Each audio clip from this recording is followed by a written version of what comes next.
نے اس امت کو عطا فرمائی ہیں، اور اس کے ہر سجدے پر 1500 نیکی لکھی جاتی ہے۔ ہر سجدے پر جنت میں سرخ یاقوت کا ایک گھر تیار ہوتا ہے، اور ہر سجدے پر جنت میں ایک درخت لگتا ہے سونے چاندی کا، جس کے نیچے 100 سال گھوڑا دوڑ سکتا ہے۔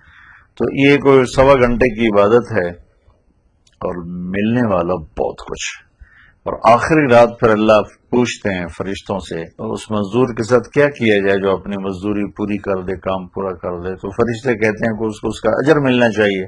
تو اللہ تعالیٰ فرماتے ہیں کہ دن کا روزہ اور رات کا قیام تراویح، اس کے بدلے میں میں نے اپنے بندوں کی بخشش فرمایا۔ تو میں تمام سننے والوں سے کہوں گا تراویح کا اہتمام فرمائیں، کوئی مشکل نہیں ہے۔ اگر آپ صرف تھوڑا سا افطاری کے وقت اپنے آپ کو کنٹرول میں رکھیں، اندھا دھند کھائیں نہیں اور بے تحاشا پیئے نہیں، سنبھل کے افطاری کے وقت میں پانی زیادہ ٹھنڈا نہ پئیں، درمیانہ ٹھنڈا پئیں، 2-4 کھجوریں کھا لیں، تھوڑے سا کوئی فروٹ لے لیں، اور اس پر آپ رک جائیں، تو آپ کو عشاء کی نماز پڑھنا، تراویح پڑھنا بالکل آسان ہو۔